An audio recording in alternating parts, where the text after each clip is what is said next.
প্রধান রেফারি জনাব সাজিদ। দুই দলের খেলোয়াড় সারিবদ্ধভাবে মাঠে প্রবেশ করতে যাচ্ছেন।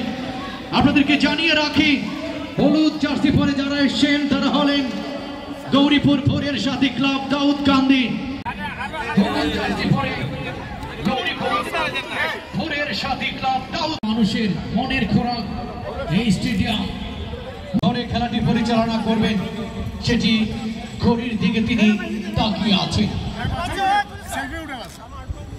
গোলকিপারকে প্রস্তুত কিনা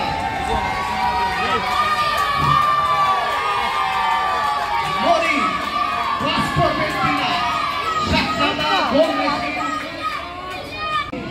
কাকে দেবেন, সতীর্থ পেলেন না পেলেন আশেপাশে দাঁড়ানো মেলা। আবার বুঝি উদ্দেশ্য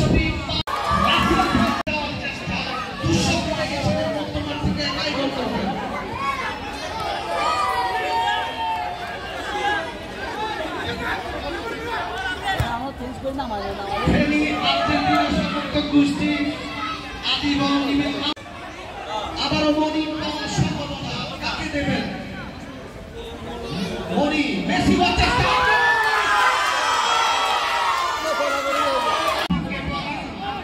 জানি না কুমিল্লার ভাগ্যে কি আছে।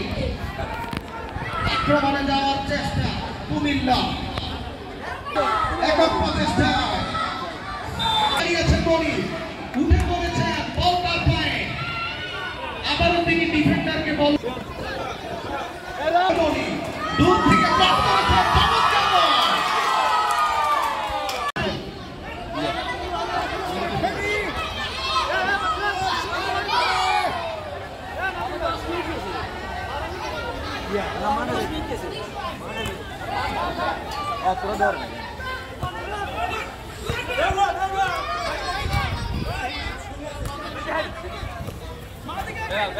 অসংখ্য ধন্যবাদ শ্রদ্ধেয় পিয়াস, আপনাকে চমৎকারপূর্ণ ধারা বিবরণী দিয়ে থাকেন এই ফেজিকির সন্ধান। শ্রদ্ধেয় দর্শক, তিনি জেলা সোনালী বন্ধু ক্লাবের লক্ষ্যভ্রষ্ট হয়ে গেল। সেখানে ফেনী সোনালী অতীত ক্লাবের খেলোয়াড় ছিলেন রনি নাসি। ফুটবল যুদ্ধে আজকে ফুটবল ভাগ্য তাদের দিকে রয়েছে। দিবসের ভিতরে আবারও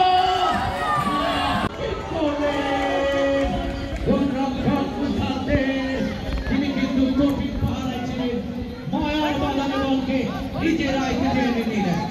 আবারও এই হাটতে কুমিল্লা, ওখানে জামালউদ্দিন 11 সেখানে আমার ইসমাইল বাঙ্গুরা কি করলেন। উদ্দেশ্য মনি টাইগার ব্রেকফাস্ট করলেন কি